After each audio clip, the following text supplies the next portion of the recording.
to another Little Green Workshops video tutorial. Today we're making feta, and feta is particularly easy to make and you can turn it into so many nice things. Great in salads, but my favourite, best of all, is marinated feta, and this feta here is marinated with some herbs and some half olive oil and half sunflower oil. Now you can see the ingredients list there. We've got 4 litres of milk, we've got a quarter teaspoon of lipase, we've got an eighth of a teaspoon of direct set mesophilic culture, quarter of a teaspoon of liquid rennet in a quarter of a cup of water, and quarter of a teaspoon of calcium chloride if you're using homogenised milk.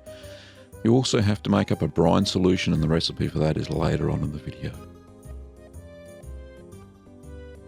So firstly, we're going to add in the calcium chloride mixture. So this is just diluted. So stir while we're adding that in.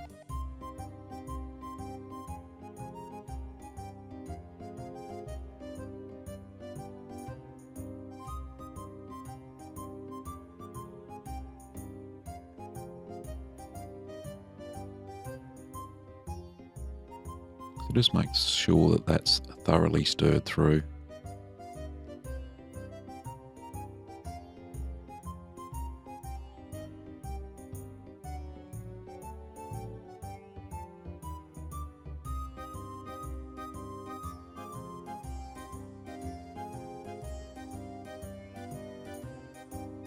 And then stir in the lipase mixture.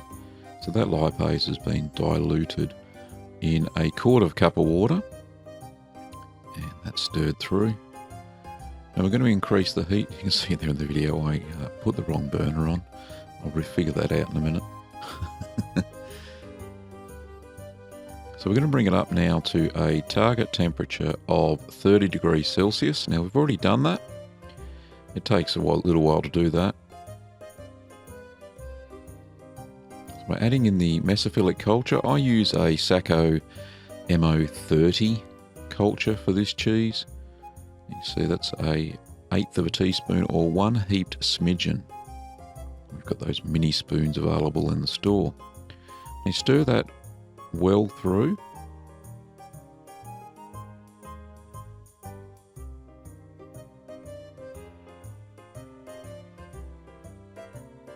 So you stir for about a minute to make sure that all of the direct set culture has been stirred through into the milk.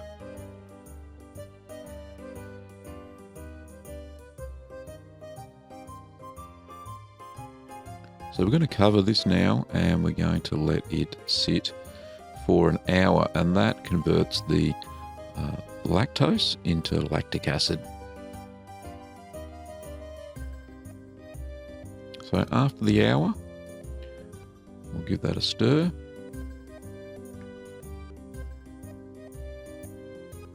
And we'll add in the rennet solution. So this rennet, 2.5 mils, has been diluted with a quarter cup of water. I'm just checking the target temperature should still be 30 degrees Celsius. Yep, so that's fine.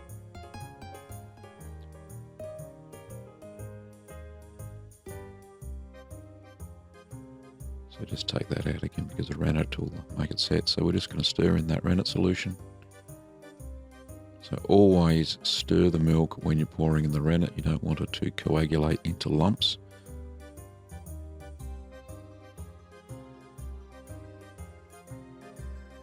So you only stir for about a minute.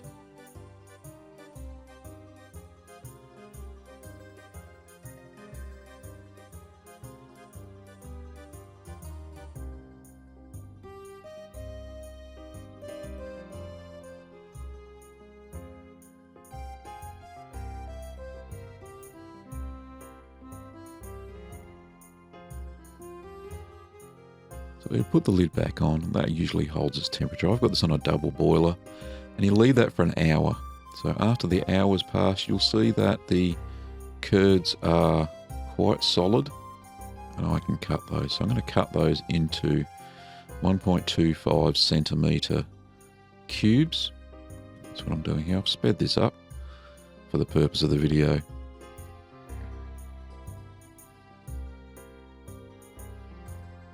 So that's about 1/2 inch cubes. So then I cut it diagonally. This is easy to do if you haven't got a curd cutter. So the cubes are all cut. Just a quick ring around the outside of the pan so they all move.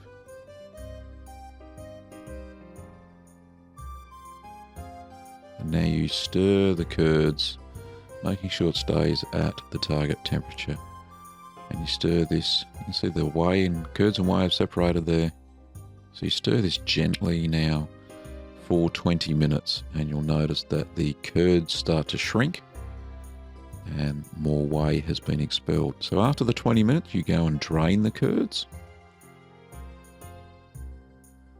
And don't worry too much about the other curds that are on the sink. I'm making two cheeses at once here, and that's cheddaring. But this, we're pouring the Feta curds into cheesecloth lined colander that's been sanitised earlier.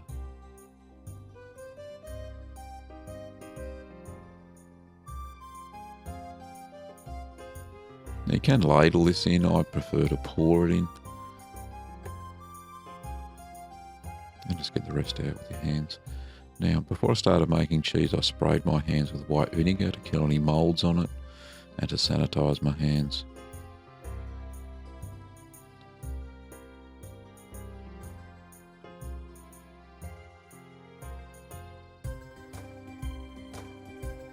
So you let this drain for 30 minutes.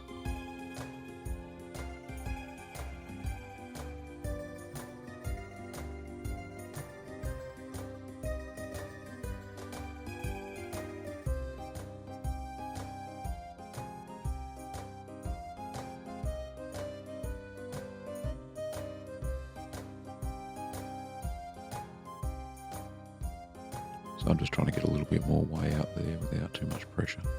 So leave that for 30 minutes.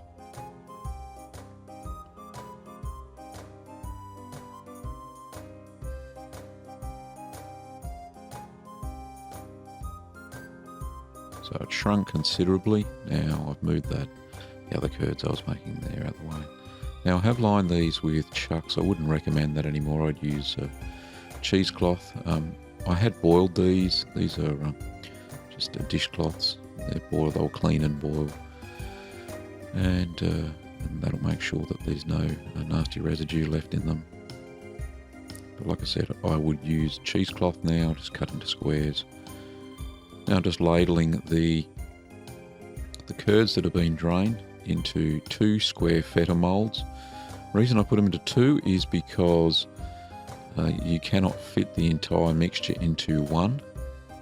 And then all I do is press them both, and it's a very simple pressing process. Is just fold those over, stack them on top of each other, and use a milk carton, 2 litre milk carton, for just filled with tap water.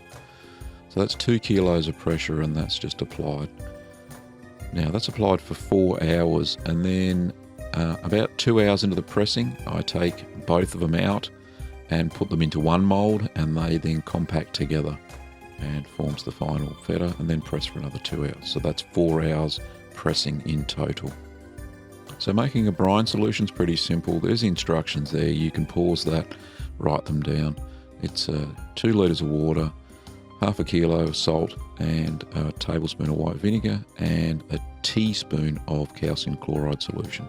This ensures that your Feta that's soaking in the brine doesn't go sloppy.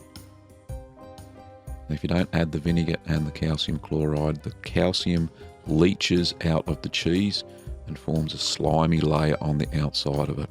So just make sure you add those extra 2 ingredients into your brine solution. You'll see here they're joined together. They're the 2 pieces that I've joined into one. So we pop that into our cooled brine solution. Don't pop your cheese in there when it's hot. Make sure it's cooled down after you've made it. And it should float. You can see it's floating there. So a fully saturated brine solution. And we just put that into the fridge. So just your normal refrigerator, 4 degrees Celsius is fine. Pop that into your fridge.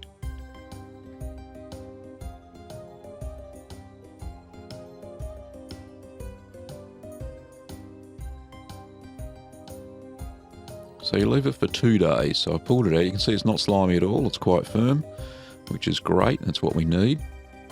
So at this stage, you can make up a weaker brine solution. So probably I would only use 250 grams of salt in 2 litres. So it's a weaker brine solution, and you can store it for up to 6 months in the fridge in this brine solution. So you can put it in a smaller container, cut it in half, whatever. What I like to do is, you saw the photo at the start, make marinated feta, and that's very easy to do, and I'll do that in another recipe. But thanks for watching Little Green Workshops, and you can buy these feta kits over at our shop, so pop through using that link. Thanks for watching, and see you later.